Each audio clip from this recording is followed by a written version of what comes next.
안녕하세요. 예, 여러분들하고 이제 4회 동안에 이제 반타작 특강을 하려고 합니다. 근데 여기서 보면 아마 목차를 보시고 의아하신 부분이 있을 텐데 탄수화물이 빠졌죠?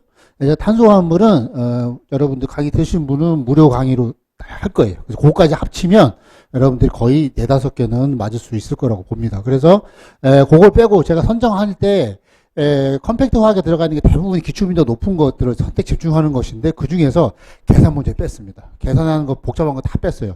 그래서 기본적으로 계산이 안 계산이 반드시 나오는데 여러분들 속도, 평형 반드시 나오는데 최근 경향이 굉장히 문제가 계산에 복잡해지고 있습니다. 그러다 보니까 이건 무조건 뺐고 실제로 제가 반응 속도 요즘에는 작년인가 재작년부터는 반응 속도나 평형 상수나 그다음에 산연계 할 때는 여러분들이 문제를 딱 보고 판단했을 때, 야, 이거 자료가 너무 복잡하고 길다. 그럼 포기하라고 합니다. 왜냐하면 그 시험, 그 문제 하나가 문제가 되는 게 아니라 자기가 전체 시험을 망칠 수가 있기 때문에 시간 안배상.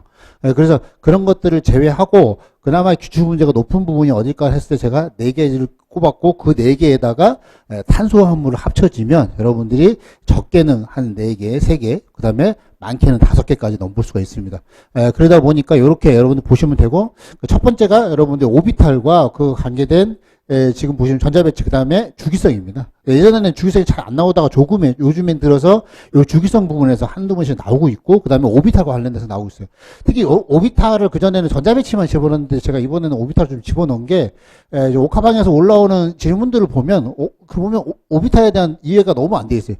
이게 안 돼 있으니까 혼성 오비탈도 전혀 이해가 안 되고 그 다음에 뒤에 하다못해 여러분 차기원에 가서도 혼성 오비탈이 나온단 말이에요. 그럼 그런 것들도 여러분 전혀 이해를 못 하고 있는 것 같아가지고 그래서 오비탈도 가급적이면 이해를 하고 가자라고 해서 오비탈과 전자배치와 그에 따른 주기성까지 오늘 하루에 하나씩만 보신다고 생각하시면 되겠습니다. 하루에 하나씩만 보신다고 생각하시면 되고 다음에가 이제 분자 모형과 오비탈입니다. 그 내일 배울 거고요. 그래서 요게 교재가 지금 반이 나온 거예요, 여러분들. 내일 것까지 나온 거고요. 그래서 나중에 이제 제가 이제 3회 때 3회 때 다시 한번 2회 때 두 번째가 나갈 건데 거기는 이제 차기원 반드시 나오는 차기원 계산 문제도 아니고 우리는 이거 나오면 땡큐라고 해야 됩니다. 그렇죠?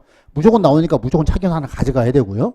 그 다음에 이제 저는 산염기는 모르겠는데 산화환원은 여러분들이 가져가야 돼요. 산화환원은 전지 나오고 끼껏해야 네른스트 공식밖에 안 나와요. 이거는 여러분들이 충분히 가져갈 수 있는 문제이기 때문에 요 산화환원까지 제가 가져가려고 하는 겁니다. 그래서 요게 4문제예요. 그래서 하루에 하나씩 맞춘다고 생각하시고 집에 가셔갖고 기출문제 보시고 그 다음에 실전문제 보시고 먼저 보셔야 될 건 기출문제가 실전 대비해서 같이 들어가 있는데 시간이 안 되시면 기출문제를 먼저 보시고 그러니까 여러분들이 문제는 미리 풀어오시면 안 되는 게 내가 일일이 다 알고 가가지고 다 외우고 나서 풀면 안 돼요. 내가 강의 딱 들은 상태로 그 문제를 풀어야 돼. 그래서 내가 뭘 모르고 뭘 아는지를 알 수가 있어요. 그래서 모르겠으면 다시금 찾아가는 방식으로 가셔야 되겠습니다.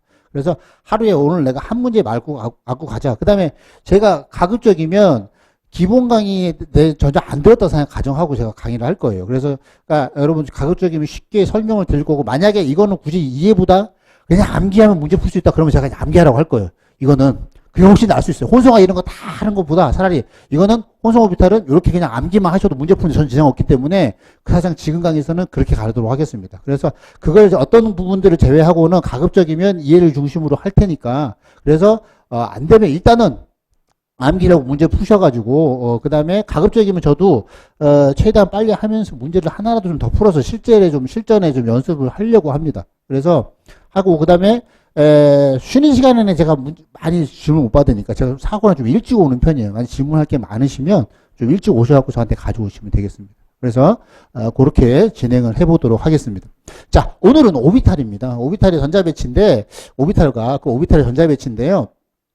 자, 사실상에 지금 보시면 자 여기서는 양자수가 나옵니다. 양자수가 나오지만 양자수가 뭔지 이거는 우리가 결국에는 양자수라고 하는 것은 양자역학을 풀어낸 해기 때문에 여러분들이 깊이 들어갈 필요 없어요. 깊이 들어갈 필요 없고 이 양자수를 어떻게 활용하는가를 보시면 되는데 그러려면 양자수에 대한 기본적인 개념만 간단하게 보시고 요 뒤편에 거기 정리할 때 한번 보시면 되는데 여기서는 빠르게 넘어갈게요. 주양자수라고 하는 것이 양자수가 총 4개입니다. 4개인데 그 양자수 각각의 의미를 가볍게 정도는 보셔야 됩니다. 그래서 우리가 주양수는 n이라고 표시를 하고 1부터 시작해서 정수입니다. 그죠? 얘는 어렵게 생각할 필요 없어. 껍질이라고 생각하시면 돼요. 얘는 주로 뭘 결정하냐면 핵으로부터 거리가 결정되기 때문에 그 전자가 가지고 있는 에너지를 주로 결정한다. 그 다음에 오비탈의 크기를 결정한다고 보시면 되겠습니다. 오비탈의 크기, 그 다음에 오비탈의 에너지, 그 다음에 그래서 보호의 원자모에서 껍질 개념하고 똑같다고 보시면 돼요. 껍질 개념하고 똑같다라고 보시면 되겠고, 그래서 기본 주기표에서 요거는 이제 주기의 수를 의미한다. 가로줄이 우리가 주기고 세로줄이 족입니다. 그래서 주기의 수 요거 의미한다. 다만 d 오비탈의 경우에는 주기에서 1을 빼고 F는 여러분 쓸 일이 없는데 주기에서 2를 뺍니다. 그래서 이렇게 보시면 돼요. 여러분들이 오늘 저랑 같이 가다 보면은 여러분들하고 저하고 속도 차이는 하나밖에 없어요.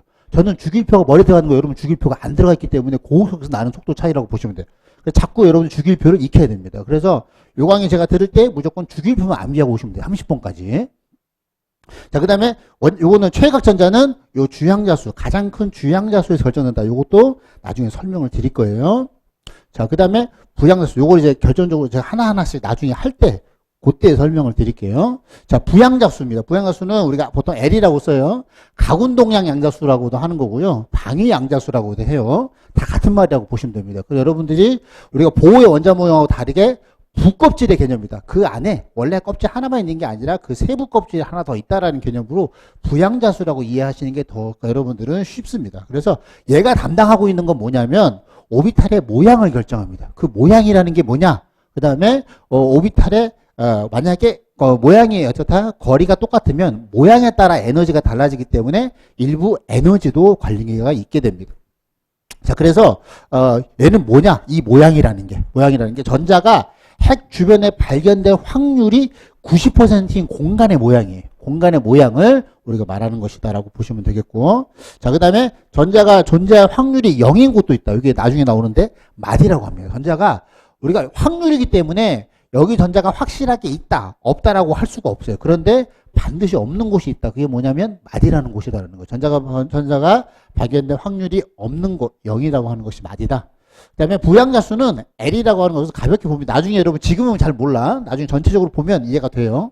자, L은 이게 L이 왜 0부터 시작하는지 고민할 필요 없어요. 이거는 양자역학 한 거기 때문에 L이 0인 거, 그 다음에 L이 1인 거. L이 0인 거를 우리가 S오비탈이라고 합니다. 얘는 모양이 구 모양이에요. 방사성 구 모양이기 때문에 핵으로부터 거리가 똑같으면 전자가 발견될 확률이 똑같다. 그 얘기는 다른 말로 하면 방향성이 없다라고 얘기를 해요. 방향성이 없다. 자, 보시면 요게 1s, 요게 2s, 여기 3s인데 다 핵을 중심으로 방사성 형태의 모양으로 나타나져 있고, 요것이 나중에 나오는 이제 방사 방향의 확률 분포 함수입니다. 분포 함수가 나올 텐데 요때 요게 핵의 주변에서 이렇게 되고, 그다음 여기서 중요한 게 요거죠. 그래서 전자가 발견될 확률이 0인 지점이 뭐다? 마디가 존재하게 되고 요때 요 사이에 있다라고 보시면 돼요. 그래서 1s와 2s 사이에 있다. 그래서 마디가 하나. 여기는 3s는 1s, 2s 사이, 2s, 3s 사이 마디가 두 개가 있게 되는 거죠. 이런 마디를 우리가 방사성 마디라고 합니다. 방사성 마디는 그 오비탈 내부에 있어요. 오비탈 내부에 그 사이에 있다라고 보시면 되고, 당연히 1s는 처음에 나오기 때문에 방사성 마디가 없습니다. 그렇죠? 처음에 나오는 건 다 없어요. 자, 그 다음에 이제 방사성 마디라고 하는 것은 오비탈 내부에 존재해요. 나중에 나오는 각마디랑 그게 차이가 나요. 자, 그래서 얘는 지금은 이렇게 공식이 n-l-1개입니다. 방사성 마디의 개수가. 그래서 가령 얘가 3s다. 그러면 이게 3이고 이게 s는 0이니까 어떻다? 두 개가 나오게 된다. 이렇게 되는 겁니다. 그래서 요 개수는 이렇게 n-l-1개가 나온다라고 하는 것이고요. 자, 그래서 여기에 가령 1s 같은 경우에는 하나도 없게 된다라고 하는, 처음에 나오는 건 없게 됩니다. 자, 부양가수가 L이면 여러분들 뭐 다 한 번씩은 들어봤을 건데 R형이죠. R형. P오비탈 R형이고, R형의 경우에는 이렇게 특정한 방향성을 가지고 있어요. 이게 S오비탈의 가장 큰 특성이에요. S오비탈은 방향성 자체가 없는데 얘는 P오비탈은 이렇게 방향성을 가지고 있어서 우리가 X축, Y축, Z축으로 EPX, EPY, EPZ 이렇게 세 가지 방향성을 가지게 된다라고 보시면 되겠고, 이때 요 모양만 나타내는 게 바로 부양자수입니다. 방향성은 나중에 나타나는 자기 양자수에서 나타나게 되는 것이고요. 자, 그래서 여기서 지금 모양만 보는 거니까 L이 2라고 하는 것은 우리가 쌍화령 모양을 가져요. 쌍화령 모양. 디오비탈이라고 하는 거고요.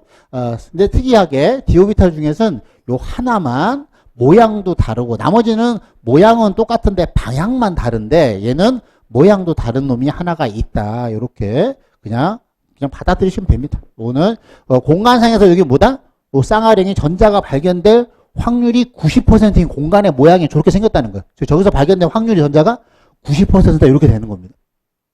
자, 자기 양자수는 뭘 결정하는 거냐면 일단은 얘가 뭐가 결정 ML이기 때문에 M에 따라 달라져. 자, 저기 L에 따라 달라지는 거예요.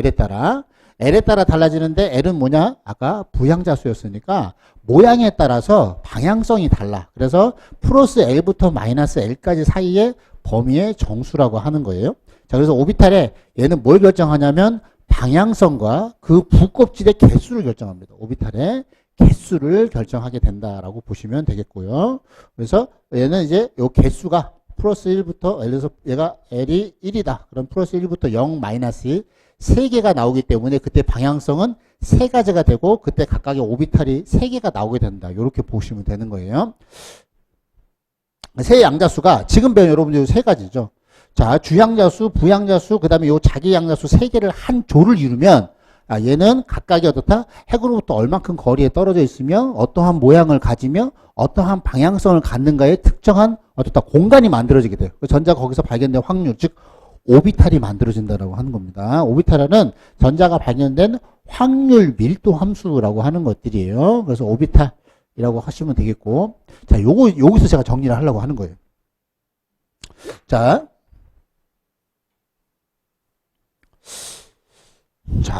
양자수는 기본적인, 왜냐하면 양자수 자체만 가지고 문제를 내는 경우가 있어서 그래요. 양자수 자체만 가지고 문제를 내는 경우가 있기 때문에.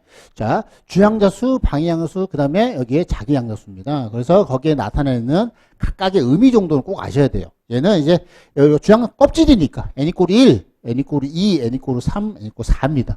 그럼 이때 L은 요놈에 비교해서 항상 0부터 시작해서 어디까지 간다? n-1까지만 가능합니다. 그러니까 얘가 1인 경우는 0 하나밖에 존재하지 못해요. 그 다음에 여기는 2의 경우에는 0과 1 두 개가 존재하게 되죠. 여기는 3이면 0, 1, 2까지. 그래서 총 개수가 n개가 나옵니다. 부양자수의 개수는 총 개수가 여기에 3개면 여기도 3개가 나오고 2개면 2개. 그래서 n-1가 총 n개가 나오게 되고요.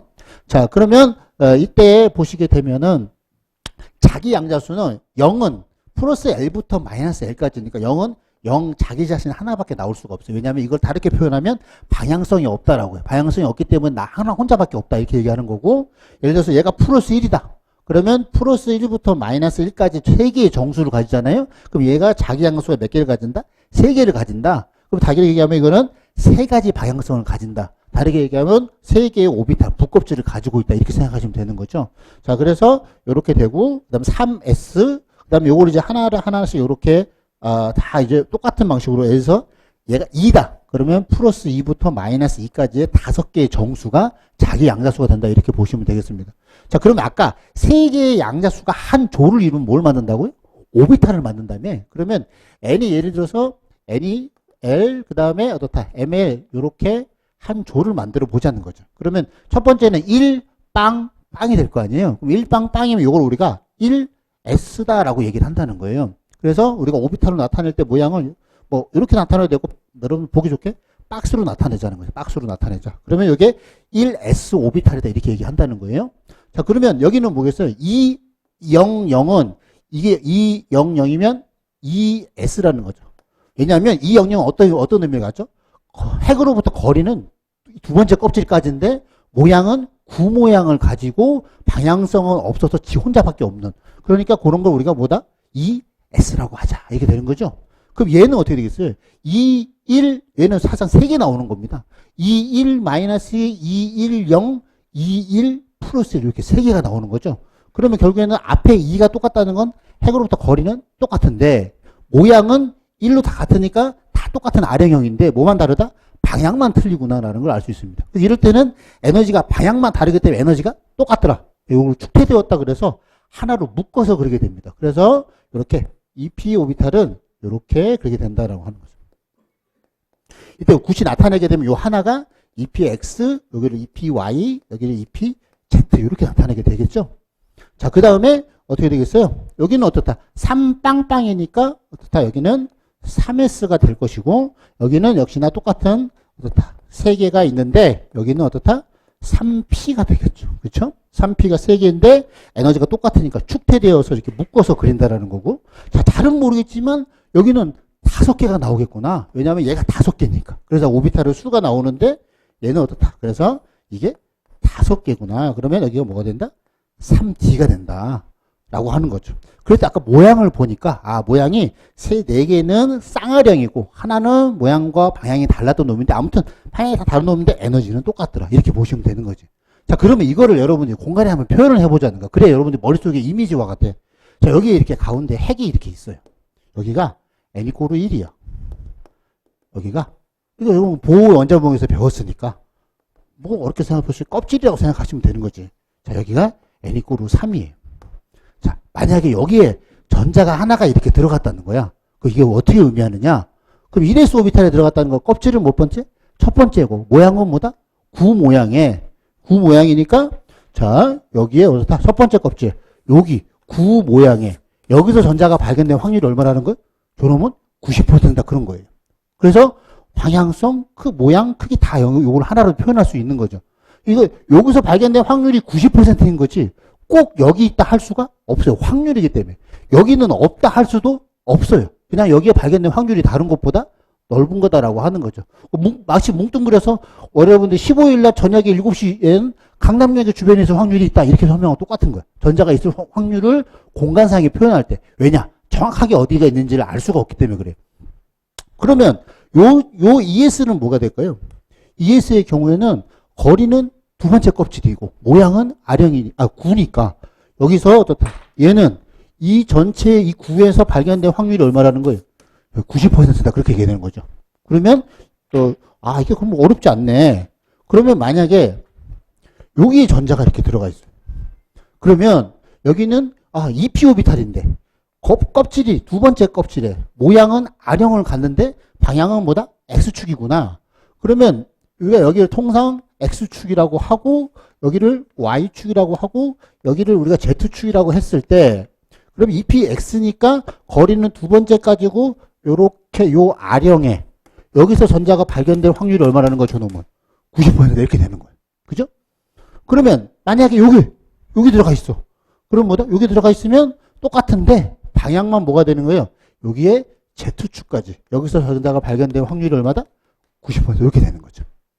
그러면 여기 2p 같은 경우는 처음 나오니까 뭐다? 방사성 마디는 없어. 그러면 만약에 이제 3p가 여기 들어갔어, 전자가. 여기 전자 들어갔다는 의미는 뭐겠어요? 세 번째 껍질인데 모양은 R형이고 방향은 역시나 X축이지 않느냐. 그러면 여기까지니까 요렇게 되어지는 여기서 전자가 발견된 확률이 어떻다? 90%가 된다. 이 경우에는 지금 2p하고 3p 요 사이가 존재하겠죠? 여기 어떻다? 방사성 마디라는 게 존재하게 된다는 거예요. 내부에. 그래서 껍질과 껍질 사이에. 그런데 2p는 방사성 마디가 생길 수가 없다. 처음에 나오니까 1s가 없었던 것처럼. 그래서 그 사이사이에 들어가 있는 게 바로 방사성 마디라고. 꼭 완전한 구 형태만 있는 것이 아니라 쌍화령도 마찬가지입니다. 그 사이에 있다라고 보시면 되겠습니다. 그래서 여기가 바로 뭐다? 방사선 마디. P오비탈이 가지고 있는 방사선 마디구나라고 보시면 되는 거예요. 자, 그래서 그렇게 기억하시면 되겠고, 이것도 마찬가지죠. 여기 있으면 Z축이 있으니까 이렇게 여기서 전자가 발견될 확률이 90% 이렇게 되는 거예요. 그래서 지금 우리가 공간에 한 번에 나타나기가 힘드니까 어떻다 이렇게 쪼갠 거예요. 그래서 우리가 방정식을 양자역학을 풀 때 너무 한꺼번에 하기 힘드니까 너는 거리를 나타내는 거, 에너지를 나타내는 거, 너는 모양을 나타내는 거, 너는 뭐다? 방향성을 나타내는 걸 다 쪼개가지고 이걸 하고 어떻다? 이걸 조합을 하면 공간에 전자가 발견된 확률로서 표현된다는 게 이게 바로 오비탈이라는 개념인 거예요. 그래서 이렇게 여러분들이 기억하시면 되게 쉽다라고 보시면 되겠습니다. 그래서 보시면 자, 각각에 보시면 n이 1일 때는 1s 하나밖에 없었어요. 그렇죠? 이 박스 하나하나가 다 오비탈인 거예요. 왜냐, 이 박스 하나하나가 세 가지 양자수로 나타낼 수 있거든. 자, 그러면 여기는 ES 하나에다가 EP 3개가 있으니까 총 몇 개 오비탈이 있다? 4개가 있잖아요. 그렇죠? 그래서 하나 S 하나, EP 3개 총 4개. 여기는 1S 하나만. 여기는 3S 하나, 3P 3개, 3D 5개, 총 9개. 여기는 여기까지 해가지고 F까지 해가지고 총 16개. 그래서 하나일 때 오비탈 하나, 2개일 때 4개, 3개일 때 9개니까 주양자 수가 n일 때 n 껍질 속에 들어가 있는 총 오비탈의 개수가 몇 개다? n 제곱개가 나오게 된다는 거. 그래서 여기 써 있잖아요. 부껍질 안에 있는 오비탈의 개수는 몇 개다? n 제곱개다. 이렇게 돼 있는 거예요. 그래서 그러면 이것을 우리가 이해를 할 수가 있게 되겠죠. 그래서 자, 이렇게 해서 오비탈의 개념을 여러분들이 잡으면 이제 여기다가 주차장을 만들어 놓은 거야. 여기다가 차만 집어넣으면 돼. 이게 뭐냐면 오비탈에 의한 전자 배치인 거예요. 그래서 전자를 배치만 하면 된다. 이렇게 기억을 하시면 어렵지 않게 여러분 이해하실 수가 있는 거죠. 자, 그러면 자, 그 다음에 넘어가 보면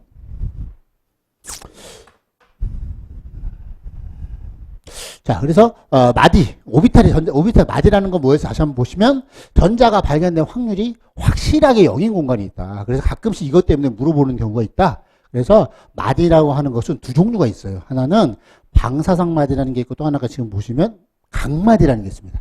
각마디는 오비탈 모양으로 나오게 되는데 다 이렇게 p 오비탈에 있으면 가운데 핵이기 때문에 요 마디 평면에는 전자가 발견된 확률이 없어요. 그러다 보니까 여기 p 오비탈은 여기 어떻다? 하나의 각마디가 존재하게 되고 d 오비탈의 경우는 이렇게 쌍화령이니까 여기도 각마디가 되고 여기도 각마디가 된다. 그래서 어떻다? 보시게 되면 각마디는 이렇게 모양에 따라 달라지게 되는데 L개예요. 이 L은 뭐다? 부양자수입니다. p 오비탈은 L이 1이니까 p 오비탈은 하나가 나오고 그 다음에 D의 경우에는 L이 2이니까 두 개가 나온다. 그래서 각마디의 개수는 L개다. 그러니까 당연히 S 오비탈은 각마디가 나올 수가 없다는 거죠. 그래서 보시면은 이렇게 돼요. 그럼 우리가 앞쪽에서 배웠던 것 중에 방사성 마디는 오비탈 내부에 존재해서 얘는 뭐였어요? n-l-1이었어요. 그럼 총 마디의 개수를 구하라 그러면 어떻게 하면 된다? 얘랑 얘를 더하면 되는 거죠. 그래서 총 마디의 개수는 n-1개다. 이렇게 되는 겁니다. 그래서 요거 두 개를 더한 거니까. 그래서 예를 들어서 뭐 3D의 총 개수를 구하라. 또는 뭐다? 총 3D의 각마디 개수를 구하라. 그럼 이런 식으로 여러분 나오게 되면 자, 그렇게 볼 수가 있는 겁니다. 자, 그럼 아까 있던 것이 1S가 뭐였어요? 1S가 방사성 마디가 없었죠? 2P도 방사성 마디가 없었어요. 그러면 3D도 없겠죠. 3D가 처음 나오니까. 세 번째에서 처음 나오죠, 3D는. 그러니까 3D도 방사성 마디가 없습니다. 그렇죠? 그래서 처음에 나오는 건 방사성 마디가 없다. 이렇게 보시면 되는 거예요. 보통 우리가 나타낼 때 요걸 가지고 왜 공부하느냐? 여러분들이 보통 이제 요렇게 우리가 방사성 확률 분포, 즉 방사성 확률 분포를 나타내게 되면 이게 어떤 오비탈인지 여러분들 확인해야 되는데 그때 여러분들 뭘 갖고 확인한다? 요 마디의 개수를 갖고 확인하는 거예요. 요 마디의 개수가 자 보시게 되면 그걸로 확인하게 된다. 자 보시면 여기 이제 3S의 경우 여기 마디가 몇 개 있어요? 이렇게 방사성 마디가 2개가 있고 반면에 2P는 여기 0인 곳이 여기 핵 말고는 없잖아요. 처음에 나오니까 그렇고 1S도 마찬가지고 여기는 2S만 해도 여기 하나가 존재하게 되죠. 그래서 그 다음에 3D에도 방사성 마디가 없습니다. 그렇죠? 그렇게 여러분들이 확인하시면 되겠다라고 보시면 되겠습니다. 그래서 기본적으로 보시게 되면 이렇게 해당하는 것을 여러분들이 확인하시면 되겠고요. 그래서 요건 뒤에 설명할게요. 지금 설명하면 여러분들이 오히려 S오비탈과 P오비탈은 심투성과 관련된 게 있는데 자 이제 전자배치를 하려고 합니다. 오비탈에 전자배치를 하려고 그래요. 주차장 만들어놔서 그 전자를 채울 때 어떻게 채우느냐? 요 주차장은 차를 주차시키는 어떻다? 정해져 있어요. 규칙이. 이렇게 안 하면 경비원이 빼버려. 어떻게 하라고 그랬냐면, 어떻다? 첫 번째가 한 주차 공간에는 차를 2대씩만 대라고 한 거야. 차 2대씩만. 그래서 한 오비탈 전자가 최대 몇 개 들어간다? 2개까지 채울 수 있고, 혹시라도 2개를 채우려면 어떻다? 거꾸로 채워놔라는 거야. 거꾸로 채워놔야 된다라고 하는 겁니다. 그래서 원래는 요 전에는 파울레 베타울레가 나오기 전에는 오비탈 전자가 2개 들어가요. 그럼 2개가 들어가는 경우의 수는 어떻다? 비인 걸 빼면 하나가 들어간 것과 2개가 들어간 것밖에 없잖아요. 그렇게 생각하면은 에너지 형태가 2개가 돼야 되는데 신기하게 에너지가 3개 형태가 나오는 거야. 그래서 왜 3개 상태가 나오는가 봤더니 이놈들이 어떻다? 그냥 있는 게 아니라 스핀이라는 걸 만들어낸다는 거예요. 그 전자가 어떻다? 얘가 스스로 돈다는 거야. 돌면 주변에 자기장이 만들어지기 때문에 상대적으로 어떻다? 그 전자가 2개 들어가게 되면 에너지가 다른 놈이 생긴다는 거예요. 그걸 보시면 하나가 들어갈 때는 어떻다? 이게 전기를 띠는 입자니까 돌아가면 주변에 자석을 만들어요. 자기장을 만들어내는데 하나가 들어갈 때는 뭐 상관이 없어요. 어느 쪽으로 들어가는 상관이 없는데 두 개가 들어가면 상대적으로 얘가 이렇게 같은 방향, 반대 방향으로 채워질 때와 같은 방향으로 채워질 때가 서로 어떻다? 다르다는 거야, 에너지가. 그래서 이건 서로 간에 자기장이 서로 어떻다? 증가되기 때문에 얘는 상쇄돼 버리고. 그래서 이런 경우라면 어떻다? 에너지가 또 요거는 들뜬 상태가 되고 얘는 바닥 상태가 되더라라는 걸 알았다는 거죠. 아, 이래서 에너지 상태가 뭐다? 세 개가 나왔구나. 그래서 지금부터는 전자를 더 이상 점으로 표시하지 않아요. 왜냐? 에너지를 표시해야 되니까. 그래서 두 가지, 요것 때문에 두 가지가 파울레, 베타올레가 생기면서 두 가지가 나오게 된 거예요. 하나가 뭐냐면 이제 이렇게 전자를 점으로 찍지 않고 화살표로 찍게 됐다는 거. 화살표로 만들었고, 두 번째는 뭐다? 요거를 양자수로 표현하기 위해서 스피인 양자수라는 게 도입이 됐다는 거예요. 그래서 총 양자수가 총 어떻다? 4개가 만들어지게 된 거예요. 그래서 스피인 양자수는 고민할 필요 없어요. 플러스 2분의 1, 마이너스 2분의 1 두 개밖에 없는데 이때는 왜 2분의 1인지 고민할 필요가 없는 거예요. 아, 한쪽이 플러스야. 같은 플러스를 띈다는 건 뭐다? 같은 방향으로 들어가 있다는 얘기고. 반대 부호라는 건 어떻다? 결국에는 반대 스핀으로 들어가 있다라고 하는 것을 나타내 준다라고 하는 겁니다. 그래서 어떻다? 우리는 바닥 상태를 기준으로 하니까 요 놈이다라고 하는 거고 이렇게 채워질 수가 없다라고 하는 게 파울리의 베타 원리가 된다라는 겁니다. 그래서 파울리의 베타 원리는 그래서 자 그러면 우리가 파울리의 베타 원리 때문에 어떻다? 그래서 에너지가 달라지니까 이렇게 스핀의 방향을 표시할 필요가 이제 생겨서 어떻다? 화살표로 표시하게 됐고 그 다음에 뭐다? 양자수, 스핀 양자수라는 게 나오게 됐다는 거죠. 나오게 됐다라고 하는 것이고. 그래서 요때 요 플러스 2분의 1은 중요하지 않고 부호가 방향을 결정한다라고 보시면 되겠습니다. 자, 파울리의 베타 원리를 가급적이면 요거는 제가 나중에 같이 설명해 드릴게요. 자, 원자와 분자 자기성이 계속 나오는데 어떤 원자나 또는 분자가 또는 이온 자기성을 가진다는 것은 자석에 영향을 준다라는 거거든요. 즉 자석의 힘이 어떠다 영향을 미치는 공간을 자기장이라고 그래요. 전기력이 미치는 공간을 전기장이라고 하는 것처럼 자기장에 어떤 놈을 넣었을 때 요 놈이 영향을 받을 때 그것을 가지고 나타낸 거예요. 그러면 자기성을 나타낼 때 결국에는 스핀이라고 전자가 스핀이라는 걸 돌면서 주변에 자기장을 만들어내기 때문에 요 스핀 때문에 결국에는 자기장에 서로 성질이 달라지는 거 아니겠느냐라고 하는 거죠. 그래서 서로 두 개가 짝이 지워져 있으면 우리가 반대 스핀으로밖에 못 들어간다. 두 개가 들어가면 반대 스핀으로 들어간 놈의 경우에는 서로 상쇄되기 때문에 어떻다 약간 미는 특성이 있고 어떻다 하나만 있으면 약간의 당기는 성질이 있어요. 그래서 우리가 홀전자가 있는 유무로 따진다. 어떤 원자든 간에 홀전자가 하나라도 있으면 얘는 자기성에 살짝 영향을 주는데 그것도 약간 당기는 영향을 줍니다. 이걸 우리가 상자기성 또는 상자성이라고 부르게 되는 거고요. 반면에 서로 반대 스핀으로만 되어졌어요. 그럼 모두 다 이걸 뭐라고 그러냐면 짝지워져 있다고 그래요. 모든 전자들이 짝지워져 있다는 건 반대 스핀으로 들어가는 거예요. 홀전자가 한 개도 없다라는 거예요. 그러면 얘는 어떻다? 얘는 당연히 약간의 밀어내는 성질을 가지는데 이거를 반자기성 또는 반자성이다라고 얘기를 하게 되는 거예요. 이거는 여러분 여기뿐만이 아니라 차기운에서도 나오기 때문에 꼭 알아두셔야 되겠습니다. 그래서 똑같은 그러면 그래서 홀전자가 존재하게 된다. 하나라도 있으면 당연히 어떻다? 얘는 상자성을 띠게 되고 홀전자가 당연히 하나일 때보다는 두 개일 때보다는 세 개일 때가 자기장 영향을 더 크게 영향을 줄 수 있겠죠. 그럴 때 우리가 이거를 자기 모멘트가 커진다 이렇게 얘기해요. 그래서 홀전자가 많으면 많을수록 자기 모멘트가 커진다. 즉 자기장에 더욱더 세게 끌어당기는 효과가 있다. 이렇게 보시면 되겠습니다. 그래서 일단 홀전자가 있냐 없냐. 없으면 반자기성, 있으면 상자기성. 홀전자가 있어도 많이 있으면 더욱더 큰 자기성을 가지는구나. 이렇게만 기억하시면 우리가 어렵지 않게 볼 수가 있습니다. 그 다음에 우리가 차를 채울 때 축조 원리라는 게 있습니다. 우리가 건축에서 나온 건데 이거는 무너지지 않고 성을 쌓으려면 밑에 빈 곳이 없이 아래서부터 차곡차곡 쌓아라. 즉 에너지가 낮은 오비탈부터 에너지가 높인 오비탈의 순서로 채웠을 때 가장 안정한 바닥상 전자 배치가 된다는 거예요. 우리가 전자 배치는 당연히 바닥 상태를 기준으로 한다. 바닥 상태가 아니면 우리가 어떻다 경우의 수가 너무 많기 때문에 우리가 뭘 할 수가 없어요. 그래서 바닥 상태를 기준으로 하는데 그때의 축조 원리는 에너지가 그러려면 우리는 뭘 알아야 돼요? 오비탈의 에너지 순서를 알아야 되지 않겠느냐? 오비탈의 에너지 순서를 알려면 어떻다? 알려면 어떻게 되냐라고 했을 때 결과적으로는 이렇게 됩니다. 그래서 특히 다전자 원자의 경우에는 이렇게 됩니다. 그래서 1S, 다음에 2S, 2P, 3S, 3P, 4S, 3D 이런 식으로 여러분들이 쭉쭉쭉쭉 올라가게 되잖아요. 근데 이거를 여러분들이 어떻다? 우리 때 이거를 암기를 해야 되는데 여러분들 암기할 필요가 없다. 뭘? 주기율표를 알고 있으니까 암기할 필요가 없는 거예요. 자, 좀 있으면 설명해 드릴게요. 요건 몰라도 됩니다. 자, 제가 이거를 실제로 똑같이, 요게 더 중요해요. 보시면, 여러분들이, S오비탈이야. S오비탈은 1S건 2S건 3S건 상관이 없이 방이 몇 개예요? 하나지. 왜? 방향성이 없으니까. 그죠? P오비탈은 항상 방이 어떻다? 3개지. D오비탈은 방이 어떻다? 5개죠.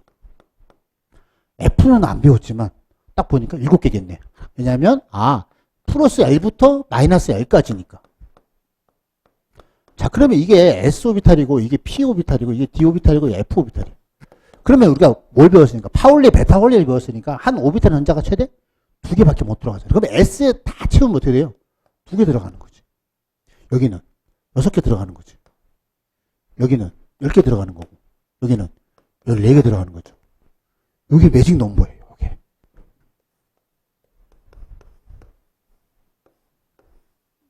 자, 주기율표를 조금 유심히 보신 분이면 여기가 2칸이네? 세로줄로. 여기가 세로줄로 6칸이에요.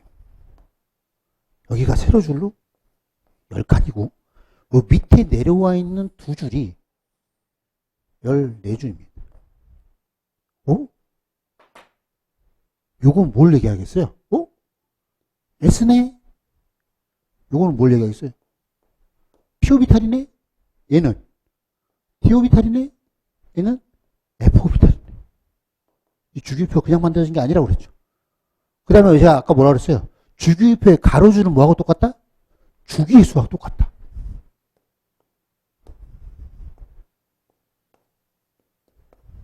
이렇게 됩니다. 주기율표는 에너지도 고려한 거예요. 자, 에너지는 어떻다? 축적 원리에 따라서 전자를 채웠을 거 아니야. 즉 에너지가 낮은 오비탈에서부터 채웠을 거 아니에요. 그러면 가장 에너지가 낮은 게 뭐겠어요? 첫 번째니까 여기가 어떤 1S가 되겠죠. 그렇죠? 여기 1S인데 왜 여기가 있냐?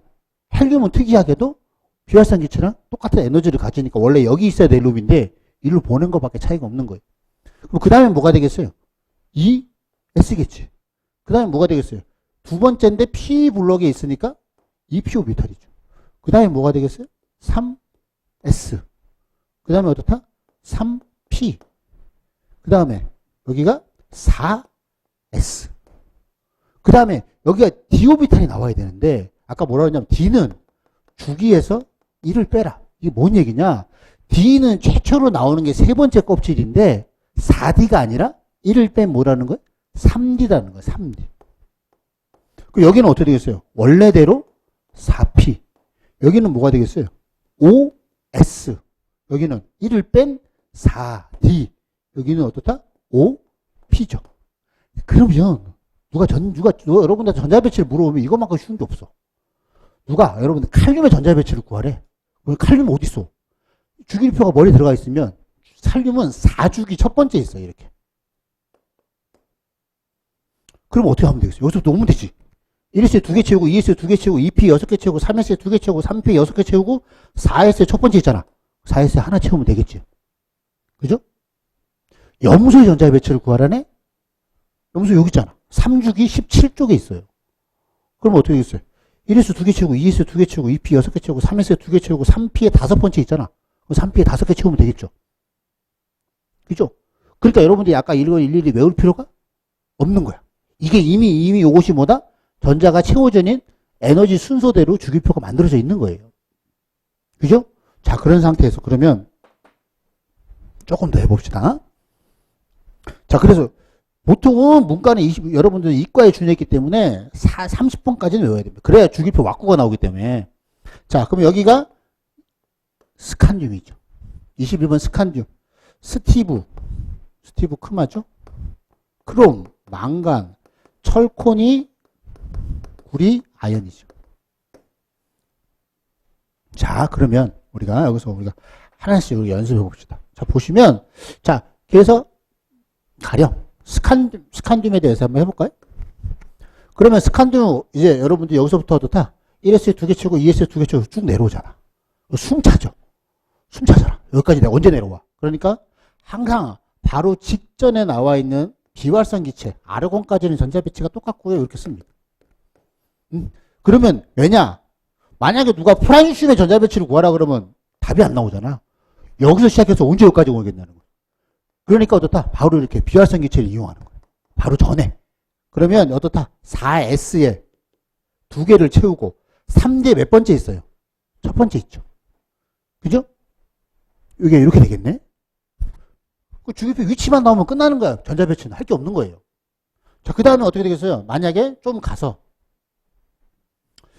자주 나오는 것 중에 하나가 코발트 자주 나와요. 여러분들 보면 착용 코발트 자주 나오는데 원자 번호는 보통 줘요.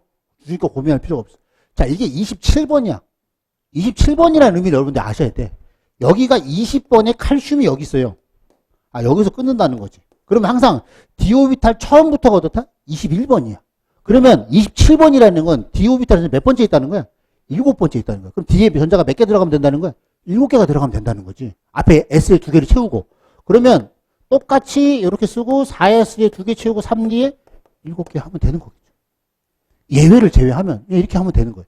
다만 이렇게 쓰게 되면 여러분들이 이때 요 스칸듐의 원자가 전자가 뭐냐? 라고 하면 여기서 이제 그게 개념이 나오는 원자가 전자는 우리가 생각했을 때 가장 바깥쪽의 전자라고 생각하시면 되거든요. 근데 그 원자가 전자라는 개념 자체가 어떻다? 가장 바깥쪽 껍질이니까 가장 큰 주양자 수에 채워진 총 전자 수예요. 그러면 여기서 어떻다? 가장 큰 주양자 수는 뭐다? 요놈이잖아. 4잖아, 4. 4니까 여기에 채워진 어떻다? 2개가 되겠죠. 그죠? 얘는 어떻게 되겠어요? 2개가 되는 거예요.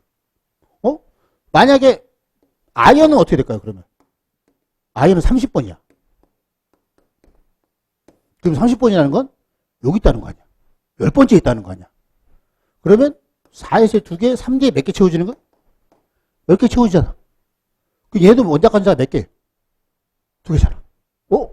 21번부터 30번까지는 원자가 전자가 다 2개야. 왜? 여기는 3이기 때문에 얘는 포함이 안 돼. 내부 껍질이야. 얘가 들어간 요 2개가 되는 거죠.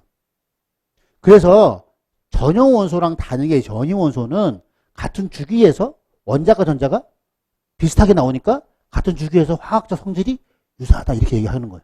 그럼 여기서 이제 원자가 전자의 개념이 나오게 되고 그러면 여기 원자가 전자 갖는 의미가 그렇다? 2가지가 있어요. 얘는 전자를 버릴 때 어떻게 하느냐? 만약에 스칸듐이 전자 하나를 버려서 양이온이 됐어요. 전자 하나 버렸어. 그러면 이렇게 써놓으면 여러분들 얘를 버릴 거 아니야, 얘를. 얘는 안쪽의 껍질이니까 바깥쪽 껍질도 빼야 돼. 그래서 어떻다? 아르곤에서 4S에 하나를 하고 3D는 여전히 하나가 돼야 돼. 스칸듐이 하나를 더 버렸어. 더 버려도 얘가 아직 살아있기 때문에 얘에서 버리고 이렇게 해야 된다는 거야. 아, 그러니까 이온의 전자 배치는 어떻다? 양이온이면 뭐예요? 전자를 떼어내는 거고 음이온은 전자를 집어넣는 거잖아요. 그죠? 그럼 양이온의 경우는 어떻게 하면 된다? 원자과 전자로부터 떼내야 됩니다. 원자과 전자가 둘 이상이야. 그러면 채웠을 때 역순으로 빼내면 되는 거예요. 그랬을 때 보시면 그러면 요렇게 해놓으니까 이제 원자과 전자 떼내는구나 이제 알았어요. 그랬더니 문제가 뭐냐면 이렇게 해놓으니까 얘가 원자과 전자인데 잘 안 보여. 왜 이렇게 해놨다는 의미가 뭐냐면 오비탈의 에너지 순서에 따라서 이렇게 정렬 표시를 해놓으니까 잘 안 보여. 그래서 표기를 할 때는 이렇게 뒤집기로 약속을 했어요. 여러분들이 그냥 어떻다? 원래대로 이 주기표 순서대로 그냥 쓰린 다음에 답을 적을 때만 바꿔주면 돼요. 이걸 또 거꾸로 외운다고 할 때는 더 머리가 아프니까 그냥 그대로 한 상태에서 답을 쓸 때만 확인해 보면 돼. 뒤집어서. 그래서 이렇게 의미가 있게 되겠고요. 자, 염소는 어떻게 되겠어요? 염소는 17번이야. 그러면 1S에 2개, 다 씁시다. 1S에 2개, 2S에 2개, 2P에 6개, 3S에 2개, 3P에 5번째 있어. 그러면 염소의 원자 간자는 몇 개가 되냐라고 했을 때 얘는 가장 큰 주양자 수가 뭐다? 3이고 여기에 채워진 총 전자수니까 7개인 거예요. 그래서 얘는 17쪽에 가 있는 거예요. 그죠? 자, 그럼 이 경우에는 어떻게 되겠어요? 이렇게 들어가 있는 거란 말이에요. 이렇게 들어가 있는데 만약에 전자 하나를 떼어내. 떼어내면 어떻다? 이거는 원자가 둘 이상이니까 채웠을 때 역순으로 빼내는 거죠. 그럼 얘가 마지막에 들어가서 얘를 떼어내고 짝을 짓고 있으니까 당연히 반발력 때문에 얘가 떼어내기 쉽고 거예요. 그 다음에 얘를 떼어내고 그 다음에 얘 떼어내고 얘 떼어내고 얘 떼어내라 그런 얘기인 거잖아. 그래서 순서대로 전자 채웠을 때 항상 어떻다? 역순으로 빼내라는 거지. 그래서 원자가 전자로부터 떼어내되 어떻다? 전자가 둘 이상이면 채웠을 때 역순으로 빼면 되는 거예요. 그래서 가령 이거 얘는 사실상 두 개밖에 없으니까 크게 고민 안 되겠지만 이렇게 여러 개가 있거나 가령 디오비탈에 한 7개가 채워져 있어. 이렇게. 그러면 한 7개가 채워져 있을 때 이게 코발트잖아요. 근데 코발트가 예를 들어서 전자를 3개 잃어버렸어. 코발트가 3개를 잃어버리면 어떻게 되겠어요? 코발트는 앞에 2개, 뒤에가 7개인데 앞에 2개를 먼저 다 잃어버리고 나니까 이제 어디서 빼야 돼요? D에서 빼야 되니까 D에서 채울 때 어떻게 됐어요? 채웠을 때 역순으로 빼니까 어떻다? 역순으로 빼니까 마지막에 하나를 빼야겠죠. 이렇게 채울 거 아니에요. 아직 얘를 빼내야 된다 이렇게 라고 하는 거예요. 그래서 채웠을 때 역순으로 빼내는 것이 요것이 코발트 3가다라고 하는 겁니다. 그래서 코발트 3가 나중에 나오겠지만 코발트에서 이게 굉장히 D6종이라고 그래가지고 여러분 학교원 가면 보통 어떻게 나오냐면 D6냐 D7이냐 그러면 결국 그게 무슨 얘기겠어요? 디오비탈 전자가 몇 개 있냐를 갖고 분류를 한 거예요. 우리가 니켈이 굉장히 자주 나오는데 니켈이 왜 나오냐면 니켈이 D8종이야. 이 D8종은 유난히 뭘 잘 만든다? 평면의 사각형을 되게 잘 만든다고 해서 그런 놈들을 가만히 봤더니 디오비탈이 8개가 들어가 있는 놈들이래. 그래서 니켈과 같은 쪽에 있는 니켈, 밑에 팔라듐, 밑에 있는 백금 요 3가지가 그래서 주로 나오게 되는 거예요.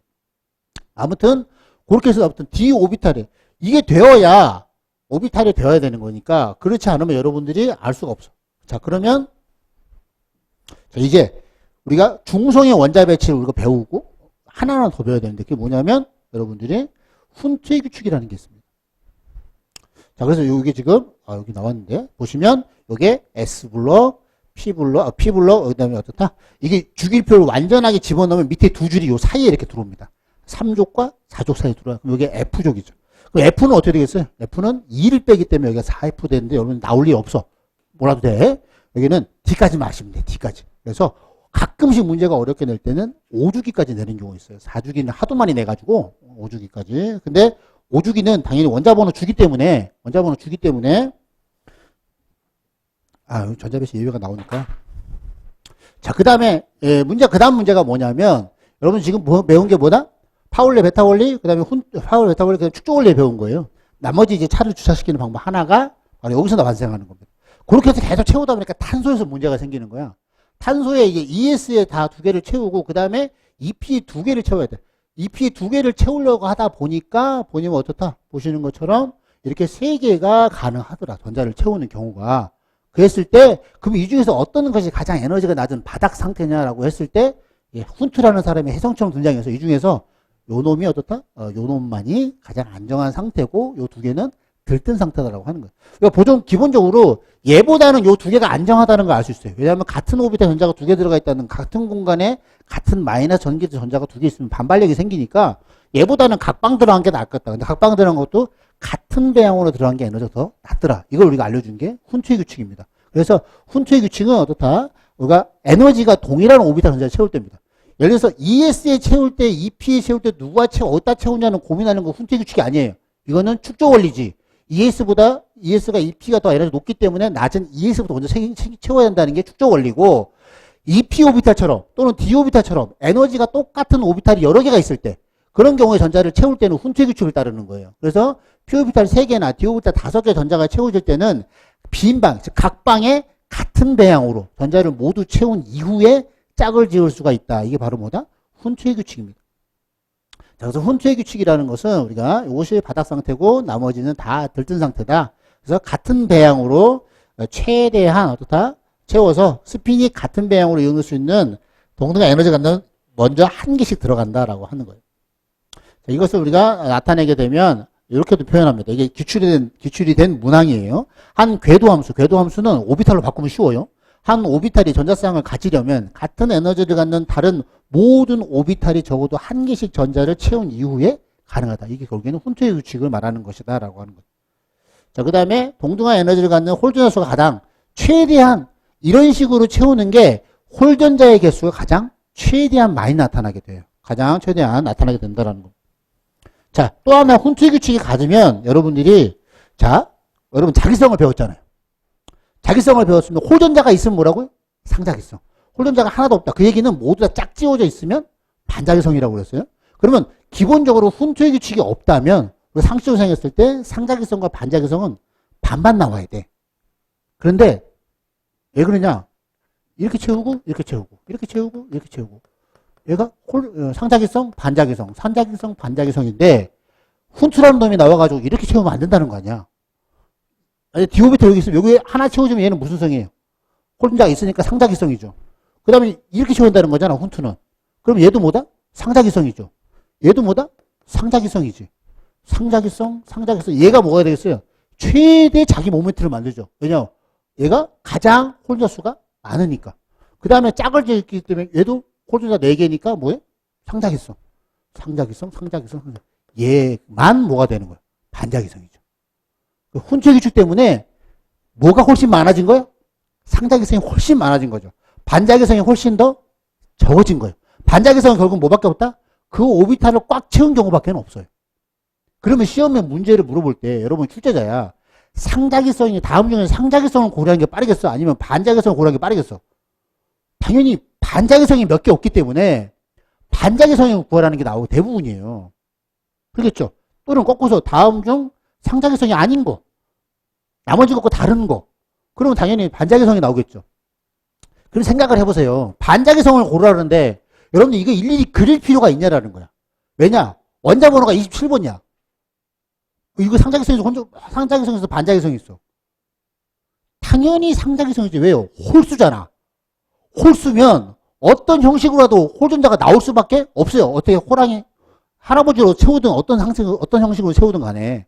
그 당연히 홀수인데 거기다 일일이 그려볼 필요가 없어요. 전자의 개수가 홀수면 무조건 상자기성이지. 짝수일 때만 그려보는 거지. 짝수일 때는 혹시라도 얘가 우연찮게 다 들어가 있는 어떻다 반자기성이 나올 수도 있고 반자기성이 나올 수 있기 때문에. 그러니까 이거는 여러분이 나중에 차기원과도 마찬가지예요. 차기원에 원자번호를 줬는데 그 열심히 차기원에서 이거 오비탈 도형 분자 모형 도형 오비탈 도형 그리고 있단 말이야. 홀수인데 그걸 왜 그리냐고. 마찬가지로 개수나 그래서 그걸 여러분들이 보시면 훈투의 규칙이 기본적으로 나오는 이유 중에 하나가 이거는 이 훈투의 규칙은 여러분들이 분자 오비탈에서 똑같이 적용됩니다. 똑같이 적용됩니다. 원자 오비탈만 적용되는 게 아니라 분자의 오비탈에도 똑같이 적용이 돼요. 그러니까 오늘 배운 세 가지 파울레, 베타 원리, 축적 원리 그 다음에 훈투의 규칙은 분자 오비탈에 똑같이 적용이 되기 때문에 알아두시면 좋습니다. 자 이제 연습해 봅시다.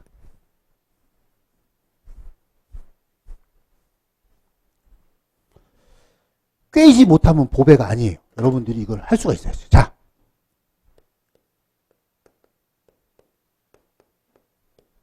최소한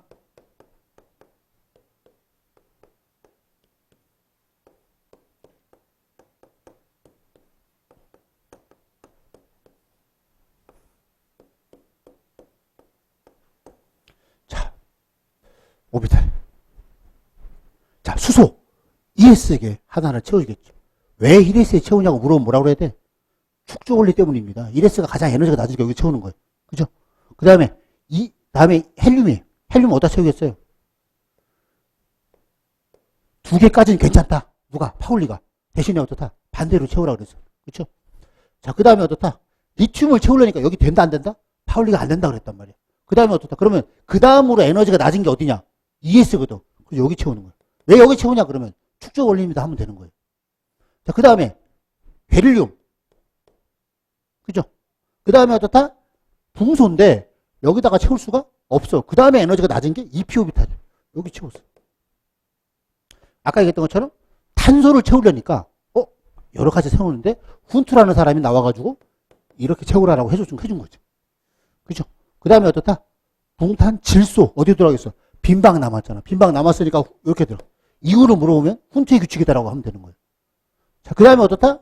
그 다음에 산소를 채우려고 해. 빈방 없잖아. 2개 채우려니까 파울레, 베타올 여기 채워야겠죠.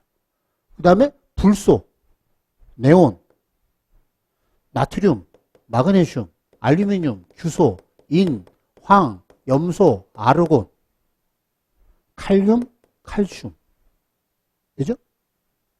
자, 그 다음부터 스칸디움, 티탄, 바나듐, 그 다음에 크롬, 망간, 철, 코발트, 니켈, 구리, 아연. 이렇게 되는 거죠. 물론 전자배치 예외가 있긴 한데 그거 나중에 정리하고. 자, 그랬을 때 얘를 아연의 전자배치는 이렇게 씁니다라고 쓰는 거예요. 자, 그러면 이제 이걸 가지고 우리가 나타낼 때 아까 원자가 전자를 갖는 거는 두 개다 라는 걸 배웠었고요. 얘가 전자를 잃어버리면 뭐다? 여기서 떼내줘야 된다. 음이온이면 채워넣는 거니까 축조올리, 파올리, 베타올리, 그 다음에 혼재기체 다 넣어주면 되는 거니까 음이온은 어렵지가 않아. 항상 중성에도 시작해야 돼요. 여러분들이 암산한다고 이온을 바로 그리면 안 되고 중성을 먼저 그려놓고 거기 전자를 빼거나 집어넣어야 되는 거예요. 자, 그 다음에 그럼 이온 전자 배치가 여러분들 끝난 거야. 자, 그 다음에 여기서 우리가 아까 했던 만약에 요 전자에 대해서 4개의 양자수를 쓸 수가 있는 거예요. 여러분들 배운 양자수가 뭐다? 주양자수, 부양자수, 자기양자수. 요게 스핀 양자수예요. 그죠? 자, 얘는 자동차가 채워진 위치는 당연히 자동차 주차장의 위치에 따라갈 거니까 얘가 어디 들어가 있어? 이 P 여기 들어가 있잖아. 그럼 얘는 이게 뭐가 되겠어요? 이 P는 L이 얼마일 때? 1일 때. 그러면 얘는 여기가 플러스 1을 잡으면 얘는 마이너스 1로 잡자. 응? 여기서부터 플러스 1, 0, 마이너스 1 이렇게 잡으면 여기 잡자. 그럼 얘는 뭐다? 위쪽 방향을 플러스 2분의 1로 잡자. 스핀의 방향을. 그러면 얘는 위쪽이니까 플러스 2분의 1이 될 거 아니겠냐라는 거죠. 이해가 되죠? 자, 얘는 어떻게 될까? 얘.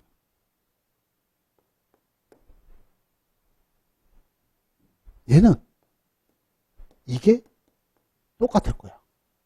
왜 똑같을까요? 요거 한 조를 이루면 뭘 만든다고요? 오비탈이라며. 얘네 지금 같은 오비탈이 들어가 있잖아. 그러니까 세 개가 같을 수밖에 없는 거지. 그럼 얘는 뭐가 되겠어요? 위쪽이 플러스 2분의 1이었으면 얘는 마이너스 2분의 1일 거 아니야. 그죠? 이해가 되죠? 그러면 우리가 모든 오비탈에 존재하는 모든 전자는 뭐로 표현할 수 있어? 4개의 양자수로 표현할 수 있는 거예요. 그럼 여러분들 양자수를 다 왜 나온지를 고민할 필요 없이 어떻게 쓰겠어요, 이제? 이런 거 아무것도 없이 어떤 전자가 이런 양자수를 가진다고 하면 여러분들 어떤 어릿속으로 머릿속에 이미지화 시킬 수가 있어요. 이 전자는 껍질은 두 번째고 모양은 R형인데 방향은 Z축 방향으로 거기서 발견된 확률이 90%인데 스핀 방향은 반대네. 이렇게 생각하면 되는 거지. 그쵸? 이렇게 여러분들이 이해를 하시면 되는 거예요. 자, 그러면 하나만 더 해볼까? 얘 한번 해볼까? 3D니까 3. D는 L이 2. 플러스 1, 플러스 2. 얘는 플러스 1로 잡아요. 그러면 반대 방향이니까 이렇게 되겠죠. 자, 그러면, 자, 아까 제가 그냥 넘어갔는데 나중에 설명하려고 했던 거예요. 파울리의 베타 원리를 설명할 때 여러 가지가 있는데, 첫 번째가 가장 기본적인 형태가 뭐냐면, 파울리의 베타 원리는 한 오비탈에는 전자가 최대 2개까지 채울 수 있고, 2개를 채울 때는 반대 스핀으로 채워야 한다가 가장 일반적인 형태예요. 그렇죠? 또 하나, 파울리 베타 원리를 설명한 것 중에 이런 게 있어요. 주양자수가 n일 때 n 껍질 속에 채울 수 있는 총 전자의 수는 몇 개일까요?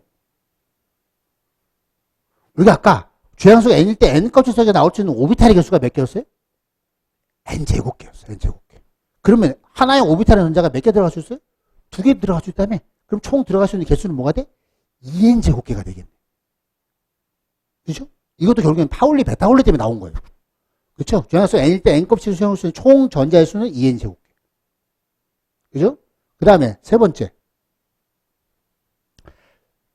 바닥 상태의 전자 배치에서 4개의 양자수가 모두 동일한 전자는 둘 이상 존재할 수 없다. 이렇게 고급스럽게 얘기를 해요. 이게 무슨 얘기냐? 어떤 전자든 4개의 양자수를 표현할 수 있는데 그 4개의 양자수가 앞에 3개까지는 같을 수가 있어요. 왜? 오비탈에 같은 오비탈 들어가 있으면. 근데 얘까지 같다는 것은 뭔 의미예요? 같은 오비탈에 같은 스핀으로 들어가 있다는 얘기죠. 그러면 당연히 같은 수가 나올 수가 없죠. 파울리 베타 원리는 반드시 뭐라고 그랬으니까? 반대 스핀으로 들어가야 한다 했으니까. 이게 뭔 의미인지 이제 아실 수가 있는 거죠. 그래서 파울리 베타 원리를 다시 말씀드리면 한 오비탈 전자가 최대 2개까지 채울 수 있고 2개를 채울 때는 반대 스핀으로 채워야 한다. 두 번째, 한 오비탈에는 주양수가 n일 때 n 껍질 속에 채울 수 있는 총 전자의 개수는 2n 제곱개다. 그 다음에 어떻다? 우리가 바닥 상태 원자 배치에서 4개의 양화수가 모두 동일한 전자는 둘 이상 존재할 수 없다라고 하는 거고요. 조금만 더 부연 설명을 드리면 2n 제곱계라며. 그럼 첫 번째 껍질 전자 몇 개 들어가요? 2개. 그죠? 두 번째는 8개. 그 다음부터는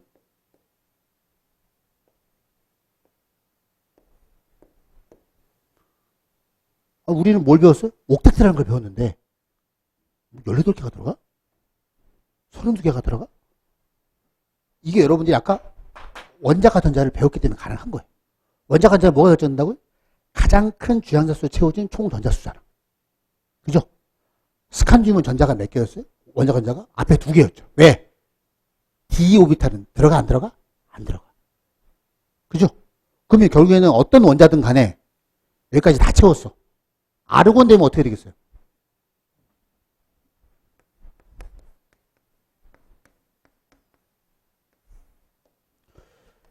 여기에 S에 2개, MP에 6개. 여기는 M-1의 D란 말이에요. M-1이기 때문에 얘는 원자가 이제 들어가 안 들어가? 안 들어가. 어떤 중성 원자든 간에 여기까지 채워도 총 원자가 전자 수는 몇 개 되는 거예요? 여기 6개, 여기 2개 합치면 뭘 8개를 넘어갈 수가 없는 거예요. 원자가 전자가. 그래서 우리가 전자가 채워진 전자만을 얘기하는 게 아니라고 얘기하는 거예요. 그래서 원자가 전자는 가장 큰 주양자수 기준으로 하기 때문에 어떤 원자든 간에 여기 들어가 있는 F는 더 안 들어가요. F는 주기에서 뭘 빼니까 2를 빼거든. 2를 빼니까 더 안쪽 껍질이기 때문에 원자가 전자 들어가지가 않아요. 그렇기 때문에 어떻다? 실제로 이렇게 채워지지만 우리가 화학적 성질을 결정하는 원자가 전자는 옥텟트 규칙인 8개를 넘어갈 수가 없다. 이렇게 얘기를 하게 되는 거예요. 그래서 그렇게 여러분들이 이해를 하시면 되겠고, 자, 그 다음에 이제 전자배치의 예만 보시면 될 것 같은데, 그래서 원자 번호가 딱 주어지게 되면 여러분들이 틱딱 할 수가 있어야 됩니다. 그래야 이게 짝짝짝 되면 최소한 내가 그리지 않던 머릿속에 이미지화가 되면 주기표 위치가 잡히고 그 다음에 여기에 오비탈이 어떤 개수를 한다 요거를 느낌이 오면은 쉽게 될 수가 있습니다. 자, 요 문제 한번 풀어볼까요?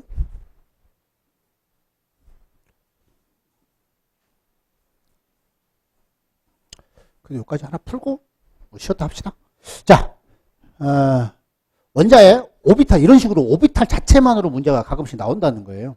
자, 그러면 원자의 오비탈은 주양자수, 가운동 양자수, 자기양자수 표시할 수 있는데 바닥 상태 원자에 n 더하기 l이라는 게 3이다. 이때 전자수가 7개가 들어가 있다. 이때 A에 관한 이 원자 A에 관한 설명으로 옳은 것은 그렇습니다. 자, 그러면 이것은 n 플러스 l은 3이래요. 이거는 양자수에 대한 여러분이 기본적인 지식이 있어야 풀 수 있어요. 자, 얘가 더해서 3이 나오는 경우의 수를 따져주는 거야. 그럼 얘가 3일 때 얘는 0이 가능하죠? 얘가 2일 때 얘가 1은 되죠. 왜냐하면 얘는 항상 0부터 시작해서 어디까지 간다고? n-1까지 간다. 그래서 총 개수가 뭐다? n개다. 이랬단 말이에요. 그죠?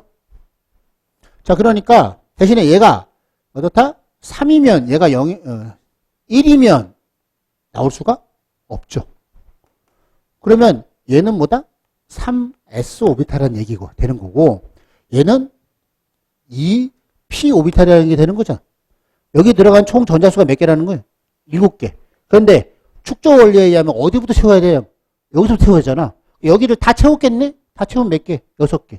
여기를 하나만, s가 하나만 들어가 있다는 건 뭐예요? 이게 끝이라는 거지. 얘가 중간이면 최소한 s는 몇 개 들어가 있어야 돼? 2개가 들어가 있었는데 하나만 채워져 있다는 거는 3s라는 건 뭐야? 3주기 첫 번째 있던 놈이라는 거지. 3주기 첫 번째 놈 뭐겠어요? 11번의 나트륨이라고. 그러면 끝났죠. 정체가 났으면 이미 우리는 끝난 거지. 자, 그러면 어떻게 되겠어요? 자, 그래서 그러면 그 다음에 이제 보시면 끝났으니까 2주기 원소다. 나트륨은 뭐다? 나트륨은 3주기예요. 틀렸죠? 옳은 거 고르라는 거. 홀 전자수는 뭐다? 3s에 들어가 있는 하나겠죠? 자, 2 더하기 L이 2래. N 더하기 1이 L이 2. 여기에 들어가 있는 전자의 수가 3이래요.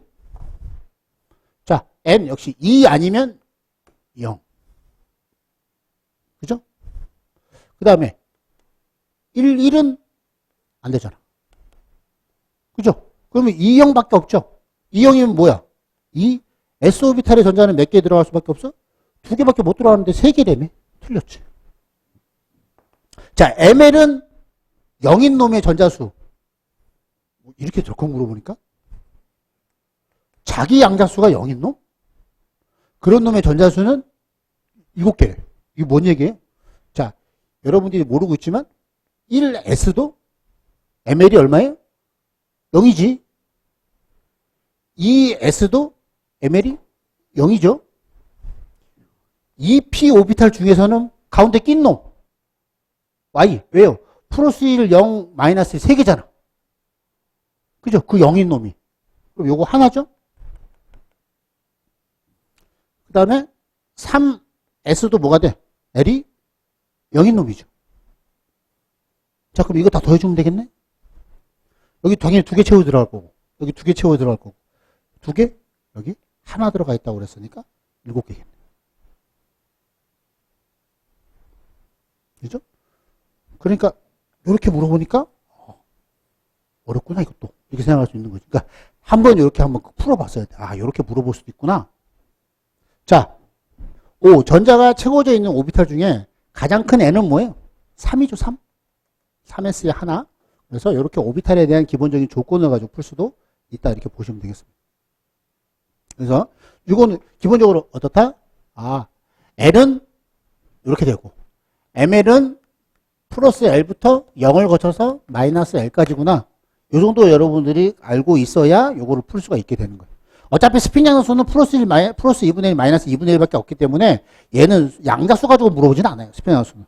그래서 파울리, 베타 원리 자체만 가지고 이렇게 할 수가 있는지를 물어보는 거기 때문에 이렇게 볼 수가 있겠고요.